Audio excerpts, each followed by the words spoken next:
میرے بھائیوں اور دوستو، اللہ تعالیٰ نے انسان کو جسم اور روح ان دو چیزوں کے مرکب سے پیدا فرمایا ہے۔ جسم کے بننے کا نظام اور ہے اور روح کے بننے کا نظام اور ہے۔ جسم کسی اور جگہ بنتا ہے اور روح کہیں اور سے آتی ہے۔ جسم زمین اور زمین کی غذاؤں کے مختلف مراحل پیش در پیش سے وقد خلقکم اطوارا، وہ مختلف شکلیں بدلتا بدلتا بدلتا ایک روپ میں ڈھلتا ہے، اور روح ایک لطیف اللہ کا امر ہے جس کا علم انسان کو نہیں دیا گیا۔ یسألونک عن الروح قل الروح من امر ربی وما اوتیتم من العلم الا قلیلا، کہ روح ایک اللہ کا امر ہے جس کے بارے میں تمہارے پاس کوئی علم نہیں ہے، لہذا اس کی تفصیل تم سمجھ نہیں سکتے ہو۔ روح آسمان سے آتی ہے، جسم زمین میں بنتا ہے، پھر 4 مہینے بعد اللہ اس کو آپس میں جوڑ دیتا ہے، زندگی متحرک ہو جاتی ہے۔ روح ہی کے ساتھ زندگی کی بقا رہتی ہے۔ جب اللہ اس سے واپس نکال لیتا ہے تو سارے ٹائٹل ہٹ کر صرف ایک نام سب کو مل جاتا ہے، اور وہ میت کا ہوتا ہے۔ وہ حضرت مولانا ہو، وہ کوئی ڈاکٹر ہو، بادشاہ ہو، صدر وزیر ہو، سارے اعزاز ٹائٹل ہٹا کر اس پر میت کا لفظ مہر لگ جاتی ہے۔ اس میں سے کیا نکلا ہے؟ ہر چیز تو موجود ہے، اب یہ بولتا کیوں نہیں، اٹھتا کیوں نہیں، چلتا کیوں نہیں؟ اس میں سے روح نکل گئی ہے۔ روح ہمارے جسم کی اصل ہے، اسے نکال دو تو جانوروں کو بھی پتا ہے کہ اب یہ بے جان چیز ہے، چیونٹیاں کیڑے مکوڑے بھی اس کو کھانے لگ جائیں گے، جانور بھی کھانے لگ جائیں گے، زمین بھی اس کو گلانے لگ جائے گی، ہوائیں اس کو متغیر کرنے لگیں گی۔ روح انسان کے اندر ایک چلتا ہوا زندگی کا کارواں ہے۔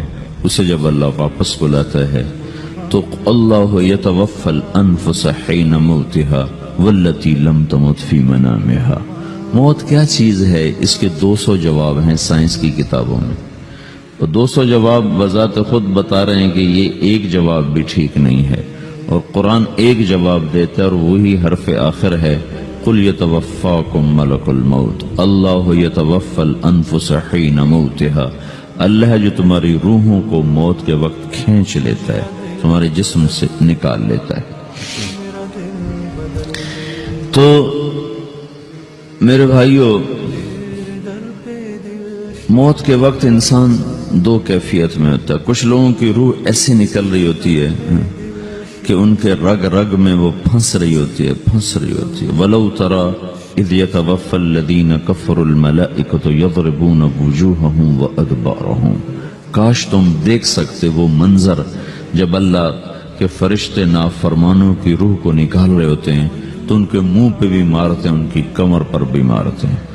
اور اخرجوا انفسکم اليوم، نکالو آج اپنی روحوں اور جانوں، اب تم بچ نہیں سکتے ہو۔ وہ پیچھے ہٹنا چاہتے ہیں، رب ارجعون، مجھے واپس کر دے تھوڑی دیر کے لیے، لعلی اعمل صالحا، اب میں پورا ٹھیک مسلمان بن کے چلوں گا۔ تو اس کے جواب میں ہوتا ہے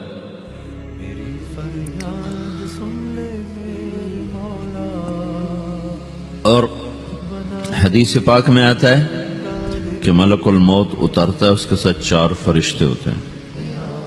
وہ 4 فرشتے آتے ہیں، اس کی پٹائی شروع کر دیتے ہیں۔ ابھی پرسوں یہ حدیث میں نے پڑھی ابن ماجہ میں کہ ملک الموت کہتا ہے ایتھا النفس الخبیثہ کانت فی الجسد الخبیث، اے خبیث روح جو خبیث جسم میں تھی، اخرج، باہر آؤ۔ اب وہ واپس تو ہو نہیں سکتا، اپنے آپ کو روک تو سکتا نہیں، تو وہ حیران پریشان خوف زدہ، تو اس کے جواب میں اس کو ملک الموت کہتا ابشری بحمیم وغساق وآخر من شکلہ ازواج، تیار ہو جا خوفناک عذاب کے لیے اور کھولتے پانیوں کے لیے، کانٹے دار جھاڑیوں کے لیے، اور بے شمار عذاب کی شکلوں کے لیے۔ تو اس کی روح کو جب کھینچتے ہیں تو رگ رگ سے وہ کٹ کٹ کے نکلتی ہے، تو سارا وجود زیر و زبر ہوتا ہے، سکرات کا درد ساری دنیا کے دردوں پر حاوی ہے۔ جب اس کی روح نکلتی ہے اور اس کو لے کر آسمان پر چلتے ہیں تو دروازے پر پہنچتے ہیں تو اندر سے فرشتے پوچھتے ہیں کون ہے؟ کہتے ہیں فلاں فلاں کا بیٹا ہے۔ کا نفس خبیثہ فی الجسد الخبیث، یہ تو وہی بدماش ہے جو بدماش جسم میں تھا، یہ وہ بدبخت روح ہے جو بدبخت جسم میں تھی، اس کے لیے آسمان کے دروازے نہیں کھل سکتے، اسے واپس کر دیا جائے۔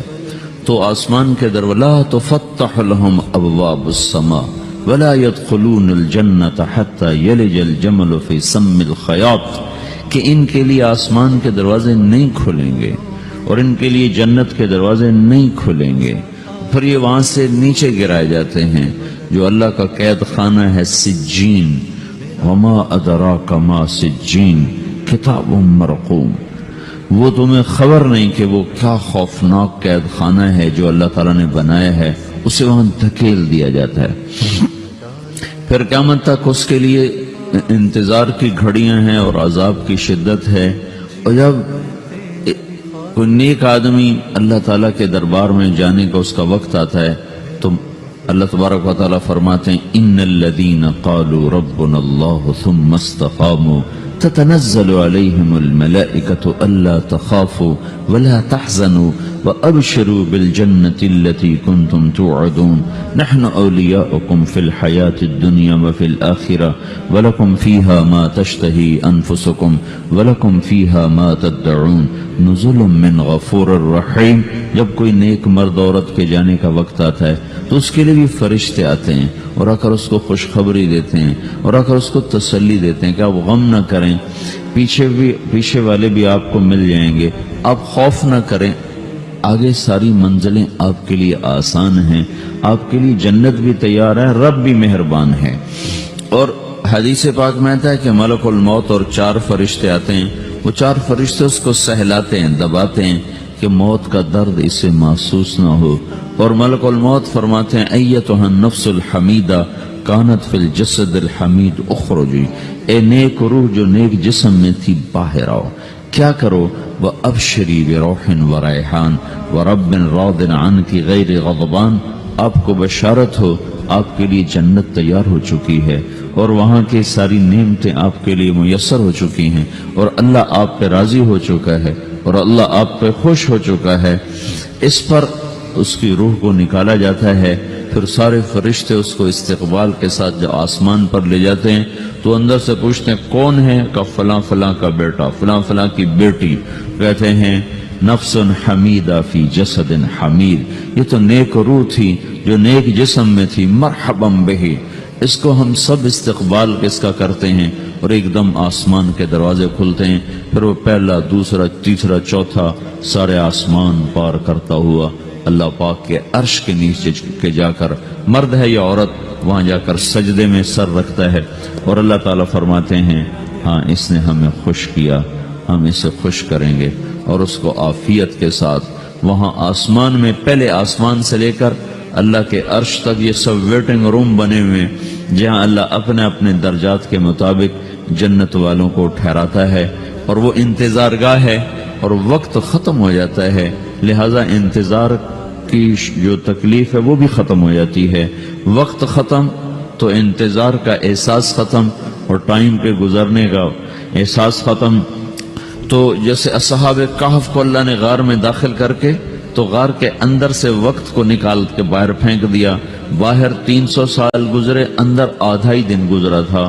وہ جب اٹھے ہیں تو وہ 25 برس کا نوجوان 325 سال کا ہو کے نہیں اٹھا، وہ 25 سال کی عمر میں اٹھا ہے، نہ ناخن بڑا ہے، نہ مونچھیں بڑی ہیں، نہ ان کی داڑیاں لمبی ہوئی ہیں، چونکہ تو زندہ تھے، مر نہیں گئے تھے، تو زندہ کے تو بال بھی بڑھتے ہیں، ناخن بھی بڑھتے ہیں، لیکن وہ اس طرح اٹھے کہ 300 برس گزر گئے اور 25 برس کا نوجوان 25 سال کی عمر میں اٹھا ہے، 20 برس کا 20 برس کی عمر میں اٹھا ہے، اور وہ کہنے لگے کم لبثنا، بھائی کتنا ٹھہرے ہیں؟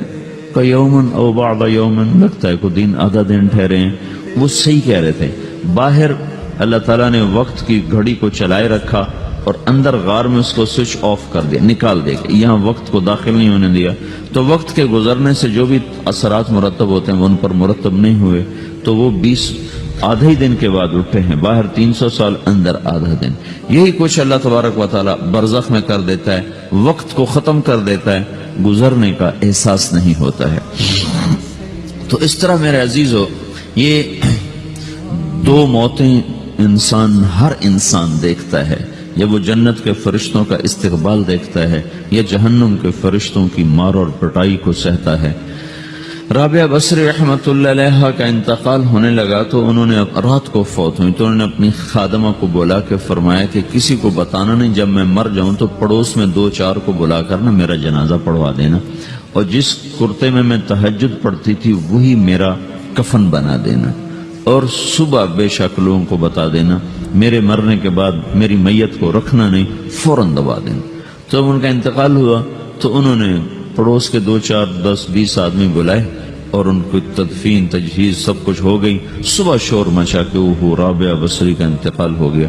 تو اگلے دن وہ خواب میں اس خادمہ کو ملی اور کہا بیٹی تیری بڑی مہربانی، تو نے میری وصیت کے مطابق عمل کیا. اس نے دیکھا کہ انہوں نے ایک خوبصورت سبز لباس پہنا ہوا ہے. تو وہ فرمانے لگی، انہوں نے سوال کیا کہ آپ کے ساتھ قبر میں کیا ہوا؟ تو وہ کہنے لگی کہ میرے پاس منکر نکیر آئے تھے اور مجھ سے کہنے لگے من رب کی، تیرا رب کون ہے؟ تو میں نے کہا سبحان اللہ، 40 برس جس کو میں نہ بھولا سکی اس کو 4 ہاتھ زمین میں آ کے میں بھول جاؤں گی. ان کا 42 برس کی عمر میں انتقال ہوا. تو وہ کہنے لگے سبحان اللہ، جس کو میں 40 برس نہ بھولا سکی میں اسے 4 ہاتھ زمین کے اندر آ کے بھول جاؤں گی. تو منکر نکیر کہنے لگے اس کا کیا حساب لینا؟ پھر انہوں نے پوچھا کہ وہ آپ کا وہ کرتا کہاں گیا تہجد والا جس میں آپ کو کفن دیا تھا؟ کہا وہ اللہ نے مجھ سے لے لیا ہے اور میرے اعمال کے خزانے میں رکھ دیا ہے. قیامت کے دن میرا وہ کرتا بھی میرے ترازو میں تولا جائے گا اور مجھے یہ لباس پہنایا ہے جو جنت کا لباس ہے. یہ بھی ایک موت ہے. اس طرح بھی لوگ مرتے ہیں. اور دوسری بھی ایک موت ہے، ہمارے علاقے کی بتا رہا ہوں، اپنے علاقے کی. ایک زمیندار مر گیا، اس کی قبر کھودی، ساری بچھوؤں سے بھری ہوئی، ایسے جیسے چیونٹیاں پھر رہی ہوتی. تو انہیں وہ بند کر کے دوسری کھودی، ساری بچھوؤں سے بھری ہوئی. پھر وہ بند کر کے تیسری کھودی، ساری بچھوؤں سے بھری ہوئی. قبرستان میں اتنے بچھو کہاں سے آ گئے؟ یہ زمین کے بچھو نہیں ہے، یہ آخرت کی بلائیں ہیں جس کے ساتھ اب اسے قیامت تک رہنا ہے اور گزارا کرنا ہے.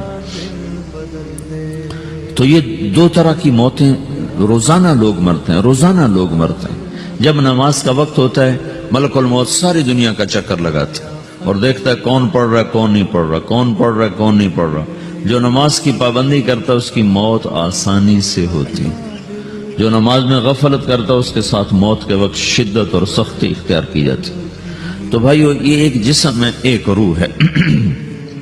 روح باقی رہنے والی چیز ہے، جسم مٹ جاتا ہے، پھر اللہ سے قیامت کے دن نیا جسم عطا فرمائے گا، ایک نیا جسم دیا جائے گا. روح وہی ہے جو اللہ کے خزانوں میں جمع ہو جاتی ہے. نافرمان کی سیاہ کالی روح ہوتی ہے، فرما بردار کی روشن چمکدار روح ہوتی ہے. تو اللہ نے کچھ تقاضے جسم کے رکھے ہیں اور کچھ روح کے رکھے ہیں. جسم کے تقاضے پورے نہ کرو تو یہ پریشان ہو جاتا ہے، روح کے تقاضے پورے نہ کرو تو یہ پریشان ہو جاتی. روح کی پریشانی جسم سے زیادہ ہے چونکہ روح کی طاقت جسم سے زیادہ ہے. جسم مٹی سے بنا ہے، اس کی غذا بھی مٹی سے نکلتی ہے. روح آسمان سے ہے، اس کی غذا بھی آسمان سے ہے. روح کا تعلق جب تک اللہ سے نہیں جڑتا اس سے بھوک اور پیاس لگتی رہتی ہے. جسم کو جب تک روٹی اور پانی نہ ملے یہ تڑپتا اور پریشان رہتا ہے. جیسے اللہ تعالیٰ نے ہمارے جسم میں روٹی اور پانی کی طلب کو بے ساختہ رکھ دیا ہے. میں بیان کے دوران بھی پانی پی رہا ہوں، آپ دیکھ رہے ہیں کہ میرا حلق سوکھ جاتا ہے، مجھے طلب محسوس ہوتی ہے پانی. حلق سوکھتا ہے پانی کی طرف بھاگتے ہیں، بھوک لگتی ہم روٹی کی طرف بھاگتے ہیں. یہ ایک ایسا اندر میں آٹومیٹک سسٹم ہے کہ ہم اس کو آف نہیں کر سکتے. یہ سوتے سوتے بھی بھوک کی وجہ سے آنکھ کھل جاتی، سوتے سوتے پیاس کی وجہ سے آنکھ کھل جاتی ہے. یہ ایسا خود اللہ تعالیٰ نے ساختہ نظام بنایا ہے کہ آپ اپنے جسم میں روٹی اور پانی کی طلب کو نہیں نکال سکتے. میرے عزیزو، ٹھیک اسی طرح اللہ نے انسانی روح میں اپنی طلب رکھ دی ہے. اور اپنے رسول کی طلب رکھ دی ہے۔ یہ دو طلب ایسی ہیں کہ یہ آپ کے جسم روح سے نکل نہیں سکتی۔ جیسے بھوکا روٹی نہ کھا لے، پیاسا پانی نہ پی لے، اسے چین نہیں آ سکتا، وہ روح جو اللہ اور اس کے رسول سے نا آشنا ہے، جب تک وہ وہاں تک پہنچ نہیں جاتی اسے چین نہیں آ سکتا، اس کا اندر پریشان رہے گا۔ 1997 میں جب جنید جمشید سے میری پہلی ملاقات ہوئی تو اس نے مجھ سے یہ سوال کیا کہ مولوی صاحب، ایک پاکستانی نوجوان جس گلیمر کو خوابوں میں دیکھتا ہے، وہ گلیمر تو مجھے زندگی میں ویسے ہی حاصل ہے، میرے چاروں طرف زندگی کا رقص ہے، اور میری زندگی کی ہر خواہش، ہر تمنا پوری ہے، اس کے باوجود میرے اندر اندھیرا ہے، میرے اندر خلا ہے، مجھے لگتا ہے میں وہ کشتی ہوں جس کا کوئی ساحل نہیں، جس کی کوئی سمت نہیں، www.dasquran.com۔ ایسا نہیں ہونا چاہیے۔ ایک عام لڑکا تو کہتا ہے ہائے کاش یہ ہوتا، اس کو وہ نہیں ہو رہا تو پھر وہ پریشان ہے، ہائے یہ ہوتا، ہائے وہ ہوتا۔ تو میں تو ہائے نہیں کرتا ہوں، میری تو ہر لذت اور خواہش میرے سامنے تشتری میں سجا کے پیش کی جا رہی، میں کیوں ایسا کر رہا ہوں؟ میں ہائے ہائے کیوں کر رہا ہوں؟ میرا اندر ویران کیوں ہے؟ میرے اندر میں خلا کیوں ہے؟ یہ وہی خلا ہے کہ وہ روح کی پیاس کو شراب میں بجھانا چاہتا ہے، وہ روح کی پیاس کو لڑکی میں بجھانا چاہتا ہے، وہ روح کی پیاس کو موسیقی سے بجھانا چاہتا ہے، وہ روح کی پیاس کو دنیا کی رعنائیوں میں 5 سٹار ہوٹلوں سے بجھانا چاہتا ہے۔ روح کیا جانے روٹی کیا ہے، شراب کیا ہے، پانی کیا ہے، عورت کیا ہے، موسیقی کیا ہے، گھنگرو کیا ہے، پائل کیا ہے، چھنکار کیا ہے، روح کو ان چیزوں کی کیا خبر؟ امریکہ میں ہماری ایک جماعت تھی تو 4 لڑکے 2 لڑکیاں، 4 لڑکیاں 2 لڑکے مسلمان ہیں۔ تو ایک لڑکے کا نام رکھا تھا ابراہیم، اور اس کو جب پڑھایا نا کلمہ، انہوں نے کہا ہائے، انہوں نے کہا ہائے، اور دونوں ہاتھ یہاں رکھے سینے پر، دل پر، کہا ہائے۔ تو ہمارے ساتھی ہیں ڈاکٹر اختر، وہ کہنے لگے کیا ہوا کیا ہوا؟ کہنے لگا جب سے ہوش سنبھالا یہ جگہ خالی تھی، یہ تیرے کلمہ پڑھانے پر بھر گئی ہے کہ میری خوشی سے ہائے نکل گئی۔ یہ جگہ خالی رہے گی، یہاں شراب نہیں پہنچ سکتی، یہاں نغمہ اور موسیقی نہیں پہنچ سکتی، یہاں تالے لگے ہوئے ہیں، یہاں تک کوئی آواز نہیں جا سکتی۔ دل کے تاروں پر ایک ہی نغمہ چڑھ سکتا ہے، اور وہ اللہ کی یاد کا ہے، اور اللہ کی محبت کا ہے، اور اللہ کے رسول کی محبت کا ہے۔ باقی کوئی مضراب ایسا نہیں جو ان تاروں کو چھیڑ سکے، باقی کوئی چیز، آواز ایسی نہیں جو دل کی دنیا پر جا کر دستک دے سکے۔ یہاں بند دروازے ہیں، یہاں صرف اللہ پہنچے گا، اللہ کے رسول کا تعلق پہنچے گا، باقی کوئی چیز یہاں نہیں جا سکتی۔